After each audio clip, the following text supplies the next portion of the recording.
Huge night for British boxing tomorrow. Craig Slater is at the O2 Arena for us. Craig.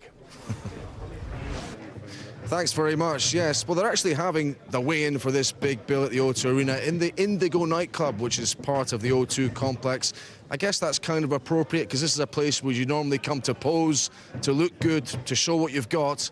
And I guess that is an important element of what goes on at a weigh-in. There's a lot of psyching out going on. People want to show off in what good condition they are. I suppose it's also a place where you got a lot of cheesy chat-up lines like, haven't I seen you somewhere before?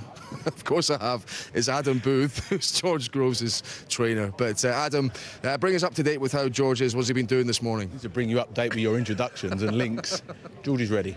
He's ready. You know, all the hype, all the BS has happened now. He's ready. He knows what he's got to do. He's ready to do it. I mean, take us inside his head, because he's kind of a quiet guy, but he's got a dry sense of humour, and there's kind of an inner core of confidence about him, isn't there? I mean, I remember you were telling me about his second professional fight, and he kind of wound you up before that, didn't he? Yeah. Look, George loves fighting, absolutely gets off on fighting. And his biggest challenge is that all he has to do is keep his temper. Even when he's unloading shots and even when he's trying to hurt him to the body and dig him downstairs, he still has to keep that cool. Because he's a redhead, he's sort of genetically predisposed to losing his cool, and he knows that. So that's his biggest enemy, and that's all he's got to battle with. But isn't it better if it develops in a little bit of a battle, this fight, rather than a kind of technical battle? Is it good if it gets into the trenches, and from your point of view? Never as a trainer. Good for the fans, and it's going to happen because George has got so much fight in him. And as long as it's controlled, as long as it's disciplined, and as long as it's done with technique, then I'll be happy. Yeah. I mean, we hear a lot about James DeGale making a lot about George's sparring, but I saw a bit of the sparring out in America, and it was high quality sparring. Is that going to bear fruit now? Sparring is one part of preparation, important part of preparation, but it's one part, and also sparring is sparring. Fighting is fighting. It's different with 10-ounce gloves, no head guards, and 20,000 people in the arena screaming and shouting. So, you know, but sparring is the closest you can get to the real thing. And so it's always been our belief that the harder you make the sparring, the easier you make the fighting. Yeah. But I mean, he gave Andre Dirrell a black eye, George. So I mean, if he can do that sort of thing to someone like Dirrell, what could he do to James DeGale? He gave Andre Dirrell more than a black eye, you know, but you can get a black eye from just a little burst capillary around your eye. So black eyes mean nothing. It's the other stuff that matters. Just for people that maybe haven't heard so much about George, because we're hearing endless amounts about how good James DeGale is. I mean, can you sum up what is a bit special about George? He's the most competitive fella I've ever met. The most competitive and tenacious fella I've ever met. And to keep him off, and to keep him off you for 12 rounds, it's a hell of a challenge. Because I haven't met anyone that I've put him in yet with, including David A. I haven't met anyone that has been able to keep him off. Is he ready to take a step forward tonight as well, George? Does he sense he has to do that? In a fighting sense, or in terms of quality of performance, all-round quality of performance? Just sit back and enjoy it. Just sit back and enjoy.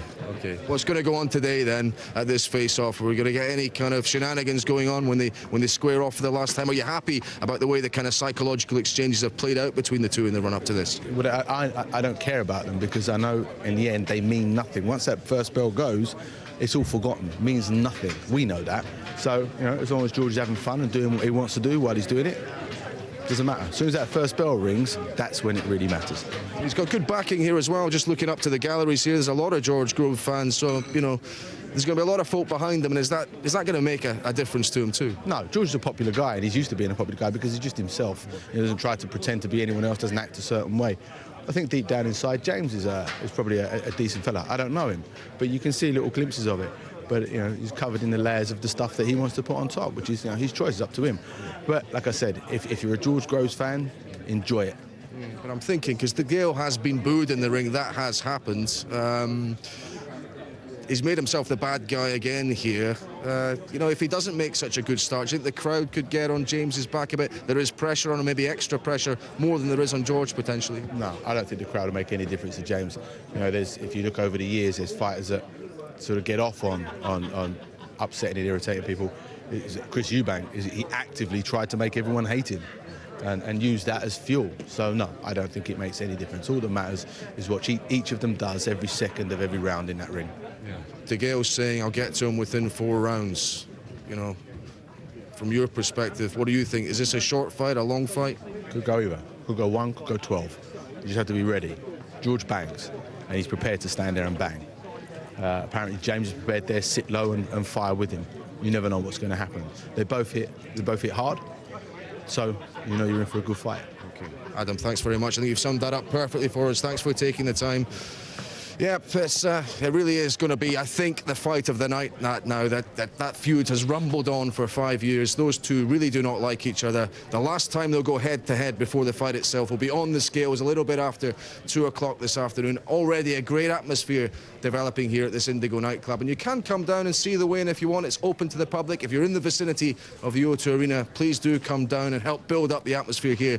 But of course, if you can't get down, the best place to see it is live on Sky Sports News. Craig, thanks very much. Yeah, the grudge match between DeGale and Groves, then you can see This Is It live on Sky Box Office HD. Call 08442 410 888 to order the event, or visit skysports.com/This Is It for all the details. Tomorrow from 8 p.m. There is a huge weekend of boxing ahead, with new world light heavyweight champion Nathan Cleverly defending his title and James DeGale and George Groves settling a score at the O2 Arena. Well, we can join Craig Slater, who's there at the weigh-in. Thank you very much and welcome back to the O2 Arena here. The stage is set for the weigh-in. That's going to be happening in the next couple of minutes. They're calling this bill This Is It. What this is the resolution of a feud that's rumbled on for 5 years, and also the start of the reign for Britain's newest world champion. As far as the grudge match is concerned, will it be George Groves or James DeGale that has the bragging rights in West London? And as far as the new world champion is concerned, the big question is, can Nathan Cleverly get his head around a third change of opponent in a little over 24 hours? 2 opponents have already pulled out on him. I thought these two were going to pull out on me a little bit before this weigh-in broadcast, but they've kindly agreed to lend their expert views on what happens here today. And of course, Jim Watt and Ian Darke will be calling the shots on Sky Box Office on Saturday night. Let's take the DeGale Groves fight first, gentlemen. And Jim, I'm going to come to you. James DeGale, 8.5 pounds over the 12-stone limit on Tuesday of this week. Do you think he will enjoy physical advantages come fight night? Yeah, well, but now that we have the 24-hour in advance weigh-in, I mean, this is quite normal now. Fighters put on as much as a stone between the weigh-in and the time the first punch is landed. To say he's 8 pounds overweight, I take some of these stories with a pinch of salt. You know, I think I did see him getting weighed in. To be honest, I saw that. You actually saw it with your own eyes. Well, I know things have changed. You know, the methods have changed. I would never have dreamed when I was boxing I've been that far over the weight. If you've seen it with your own eyes, then okay, I've never doubted you, Craig. Yeah, it's not silly, but it shows how big he's going to be when the first bell sounds. So you would expect, yeah, he's going to be much bigger than George Groves. Of course. So there's a physical dimension to this. There's also a psychological dimension. Ian, these two don't like each other. There's been a lot of trash talking, a lot of psyching out going on. Who's got the better of it thus far? Well, we hear a lot about grudge fights, don't we, in boxing. This is a genuine grudge fight, no doubt about it. I mean, more insults than in Prime Minister's Question Time between these two. But what I like about it is the reality is the ring. That is the truth. I mean, you've got so many elements here.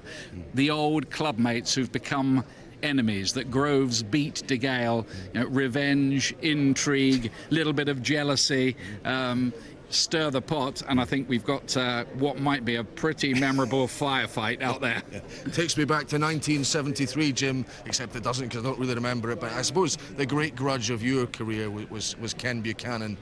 You only fought the once. I mean, there was some thought that you could maybe get it together again, but did the feud, or pseudo-feud, whatever you want to call it, did it actually affect the fight itself? I don't think it affected the fight. I mean, it was. I was only a kid at the time. Ken had just lost his world title 6 months before that, so it was a huge fight for me. Ken was from Edinburgh, I was from Glasgow, so straight away you had the differences there, as you know, being a Scotsman yourself. But I mean, the fight itself, you know, I think when there is a feud and you're looking for bragging rights, I think it brings a little bit extra out of you, and I think that may suit Groves more than DeGale, because he's the one who enjoys a tear-up. He's had a couple of tear-ups already, and if this fight develops into a tear-up, suddenly he becomes favourite. I don't think DeGale will allow that, but if it happens, then suddenly George Groves becomes favourite, I think. Okay, well, there's someone we want to take a good look at here, and his name is Alexei Kuzymski, and Nathan Cleverly wants to take a good look at him, because I doubt he's seen him at all before. He may have had a look at a couple of videos on the internet or that kind of thing. It's another change of opponent, the third opponent that Nathan thought he was going to be facing ahead of this. I mean, how is he going to be able to adjust, Ian, to taking him on? Well, he was training for, of course, for a high-class southpaw in Jürgen Bremer. Then he thought he was going to fight Bellew, who's a bit of a puncher from Liverpool. But I think this guy who's taken over now from Bellew, Kazimski, has got a much, much better record. He's only lost twice in 31 fights. He's been in with Bremer, got stopped in 11 rounds by him, but he's competent. And if you look at his record, he's beaten quite a few fighters with decent records like 17-0, 16-1. So cleverly, you know, you have to wonder where he's going to be mentally a little bit after everything that's happened in the last 3 days. They're calling him the world champion now. He won't feel like he's the world champion till he's won a world light heavyweight title fight, and he'll aim to do that tomorrow night. Okay, thanks very much, gentlemen. Well, we are all set to go now. Kazimski got a little bit lost getting into the O2 Arena, but he is on the podium now and ready to weigh in along with Nathan Cleverly. So, to lead us through this weigh-in, let's hear from our Master of Ceremonies, Mike Goodall. Ladies and gentlemen, this is it. The official weigh-in for tomorrow night's World Championship Boxing, to be promoted here by Frank Warren and shown on Sky Box Office here at the O2 Arena, and sponsored by Hanseatic, Epix, Planet Hollywood and Earl of Sandwich. Firstly, to the scales, please, for the WBO World Light Heavyweight Championship. The challenger from Poland with a record of 21 wins from 23 contests, 5 by way of knockout. Ladies and gentlemen, to the scales, please, Alexei Kozlemski.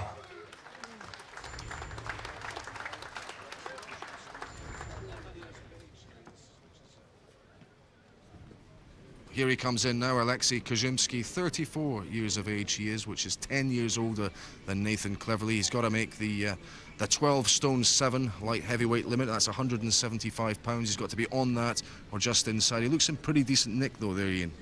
Yeah, he does. I think he's been in training and he knew that he might have to step in. And I think he's made the weight looking at that, don't you? Kazimski, 12 stone, 6 pounds, 12 ounces. Just inside, and he's got a good muscular looking physique, as we've been saying. And now to the scales, please. The WBO light heavyweight champion of the world, undefeated in 21 contests, 10 by way of knockout, from Kevin Forest in Wales, Nathan Cleverly! He'll be ready for this. He'll be in good shape. Here's Cleverly now. Yep, great ovation for Nathan Cleverly, and he looks in prime condition. As we've been saying, he'd been training to face a southpaw, Jürgen Bremer, and then it was going to be the grudge match with Tony Bellew. Now he has to get his head right to face this Pole, Kazimski, but it looks like he's made the weight first time too. Nathan Cleverly, 12 stone, 6 pounds, 10 ounces. I think he looks in tremendous condition, really cut. I think he's just grateful after everything that's gone on that he actually does have a world title fight and it's not all gone to waste, the training. Yeah. Will there be any kind of sense of anticlimax though, Jim, for him? Well, I think anticlimax, the biggest night of your life is when you become world champion. Well, they've taken that away from Nathan. He actually got a phone call telling him he'd been upgraded from interim champion to world champion. So it's not what you want. I know it's happened to other fighters. Lennox Lewis, for example, Alex Arthur became interim champion. But it's not ideal. It's not what you want. So he'll want to put on a show to prove he is a genuine world champion. Yeah, you could just see in the face-off there that Nathan a couple of inches taller. Kazimski 5'11" tall. Nathan Cleverly 6'1.5". But now we await the big grudge match. It's DeGale Groves due next up on the scales, and I wonder if we'll get any kind of psyching out going on here. You always used to like to use these occasions to try and get a little edge, didn't you, Jim? Yeah, well, they've been doing it for a number of weeks now, but I think the thing that surprises me, Groves is the one who wants a tear-up, but DeGale is the one who's been trading most of the insults. He's been the one trying to go under Groves' skin. I think that's maybe because he thinks Groves has the younger man's mentality, and it can be, you can get under his skin, you can cause him to do silly things and maybe, think with his fists as opposed to with his head. But it's always surprised me that Groves has not been the cheeky one, the one, kicking off the arguments and so forth. Big surprise. Yeah, I mean, has Groves stood up to all DeGale's psychology well enough, do you sense? Oh, I think he's more than stood up. I think he's quite bright. He's very cool. Of course, Groves says that he's smug, doesn't he? But, they were scoring points in a TV studio, a Sky TV studio, against each other, weren't they? I thought actually Groves came out better on that occasion, but it won't matter when the fight starts. OK, Mike Goodall's going to make the introductions for them now. And now, ladies and gentlemen, the way in for the British and Commonwealth Super Middleweight Championship. First to the scales, please. The current Commonwealth champion from Shepherd's Bush, London, undefeated in 11 contests, 7 by way of knockout. Ladies and gentlemen, George Groves. A really noisy contingent of Groves fans have come down here to this Indigo nightclub within the O2 complex. He will have good backing on fight night, and maybe James DeGale has made himself a little bit the bad guy in this. Maybe 1 or 2 people will buy this fight or go along to this fight hoping he will lose, but let's see what sort of condition Groves is in here. Well, I saw him earlier on at the trial, and he really looks fantastic physically, and he looks comfortable within himself mentally as well. This is a huge night for him. I think he realises he's more popular than DeGale. The fans certainly love him, but whether he's good enough to win tomorrow night, it's a big ask for him. 12 stone the weight he has to be on or inside to make the super middleweight limit. George Groves, 11 stone, 13 pounds, 7 ounces. So he is comfortably inside there, but how do you think he looks? I think he looks great. He's got David Hay in his corner, by the way. 8 wins coming by way of knockout. James DeGale. James DeGale, 25 years old now. He's got a 10-fight record. Of course, he's won all 10 with 8 knockouts. And he is still, I suppose, the reigning Olympic champion. He won that gold medal in Beijing, aiming to become the first British fighter to win Olympic gold and then follow that with a world title. Let's see if he can follow him to get on the 12-stone limit.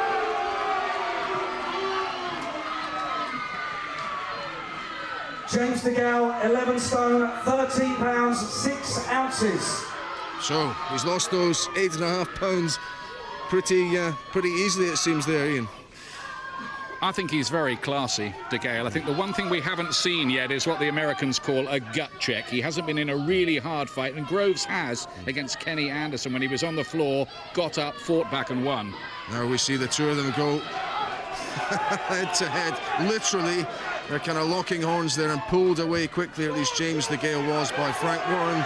And he's having to get in the middle there between these two, like the blue touch paper. Well, as we said earlier, this is a genuine grudge match. They genuinely do not like each other. It goes back a long, long time. They haven't just become rivals recently. I think throughout their amateur career they've been rivals. Groves has the victory over DeGale. I think that rankles with DeGale, but they genuinely do not like each other. And when this fight's over, I believe they still won't like each other. Super confident DeGale always is Groves' first task to try and puncture that confidence somehow. Yes, to try to break that flashy rhythm that DeGale has. That was interesting to watch that. It wasn't like that when they fought as amateurs at Brent Town Hall 5 years ago, you know. Yeah. Interestingly, Groves on his left arm, on his jawbone, he has all kinds of tattoos, symbols of good luck. You see this James DeGale posing for the cameras. He loves all this. He likes all the glitz and glamour. Groves sometimes does cut a rather more quieter figure, a kind of shyer chap, but he looks the more subdued, doesn't he? Here, I'd have to say that Groves. DeGale looks as if he's really milking the occasion, loving it all. Yeah, I mean, is that an issue at all for George? Do you sense? Well, I always like to see fighters put themselves on the spot before a big important fight, and James DeGale has certainly done that. You know, he's telling everybody he's going to knock out George Groves. He's spoken with his mouth all the way through, whereas Groves, as Ian says, has been a little bit quieter. You would expect the other way around. It surprised me. Okay, well, here comes George Groves. We can get a quick word with him now and see exactly how he is feeling. George, just take a step in here. Well, you made the weight comfortably enough, but how are you feeling right now? Yeah, I'm feeling good. I've never made the weight so comfortably. I think you'll see from my shape. I've never been this fit. I'm fully grown into the super middleweight division now, and I'm here and I mean business. Are you glad to get the preliminaries over? You don't have to go through another kind of press conference. No more trash talking. Now it's down to business. Everything that needs to be said has been said. James has really wound himself up now. He's ready for the fight, but he's not as ready as me, and I'm going to take him out tomorrow night. Yeah. What makes you so confident, and what kind of fight do you anticipate this being? I anticipate this being explosive. Might be over very quickly. If he thinks that he can trade blows with me, he couldn't be more wrong. and that's where he's going to be, as I'm doing tomorrow night. Yeah, I mean, are there flaws which maybe you have picked up on, which maybe the wider public and those of us that have watched James DeGale haven't picked up on yet? There's loads and loads of flaws, and I'll point them out tomorrow night. And what about that victory from the amateurs? I mean, all right, it was 5 years ago or so. Does it still count for something with you? I've totally forgotten about it, because tomorrow night, that's the one that really matters, and tomorrow night is the one I'm going to get. I'm going to put this issue to bed, and then that's it. It's over. I'm the #1 in the division, in the domestic scene. I'll be the British and Commonwealth champion, and I'll be moving on to bigger and better things. What is it going to take from you, though? Are you ready to deliver a career best performance, and is that what it's going to need? Yeah, I need to be my best. James is a good fighter, and he capitalises on people making mistakes, but I'm not going to make any mistakes. I'm going to stay 100% concentrated, 100% on my game, and that's all I need tomorrow night. Okay, he's saying within 4 rounds. You're going to give us a little prediction now, or you're going to wait and see? Within 4 rounds. He will not last 4 rounds with me. Okay, George, thank you very much for taking the time to talk to us. Yep, Cheers. You're going to get a bit of fluid, I guess, back inside your system now, so we'll let you get away. But fighting talk from George Groves there. If he did look a little bit, I don't know, thoughtful as he was up on the podium there, he certainly spoke with a lot of conviction there, which is what you want to hear. Yeah, of course, and he goes into this fight knowing, you know, he's been to the edge and come out victorious in the Kenny Anderson fight. I mean, the courage he showed, the strength, the power, everything you want to see in a young fighter. He made an awful lot of mistakes that night, but the performance he put up and come out a winner was tremendous, so he knows he can do that if it's necessary tomorrow night. Okay, here is James Chunky DeGale, who, and you were a bit chunkier on Tuesday, and now you look lean and mean and ready to go. But how was it getting down to 12 stone? Was it fine? No, fine, yeah, cushy. I say super middleweight is comfortable. The weight is not an issue. It's nice, got my protein shake now. Go and have a nice Nando's, and that's me, sorted me, I'm ready. So, okay, so you're going to replenish the body. I mean, what do you expect to weigh? What, another 8 pounds heavier again? Is that what you're going to be in come first bout? I'll be about 12-10 by the time I get in the ring, yeah. So I'll be nearly a stone heavier. Good, big, from Liverpool, strong. I'm ready to go, man. Trying the corner now. Paul Smith. Talking's done. Time to walk the walk. Just hear Paul Smith's name being announced. Yeah. Was that a harder fight than this one's going to be? I think personally, yes. Paul Smith has got a much better defence. He's a bit more cautious, where Groves throws a lot more shots. His defence is horrendous. So, yeah. Paul Smith. But is this going to catch fire at some point, James? I mean, you both set out with tactics, I suppose, but because of the rivalry and everything else, is it going to be a bit of a battle at some point? I said to you before, he's a brave boy. When I hit him on the chin, he's going to see red, he's going to come and fight, and I'm not going to back down. So I've got a feeling, I told you it's not going to go 12 rounds, but I've got a feeling why it lasts, it's going to be exciting. Because, I mean, he's going to be hyped up too. This is his big chance to steal all your glory. He's gone. I see it in his eyes. This ain't George Groves. Like, as we finished the weigh-in, he was walking away and looking at me and smiling and going, "You're getting it." That ain't him. He's gone. He's finished. Got him. It's done. Okay, so for the British fans and everything else, a big stage for you to perform on. Is this for a statement going around the world? They're going to show this in Times Square. I know, apparently, you're looking forward to that. I am. As I say, man, it's a statement. A statement. I want to have a good performance. And make a big statement, because I'm coming for everyone at the top of the tree. I'm coming for you.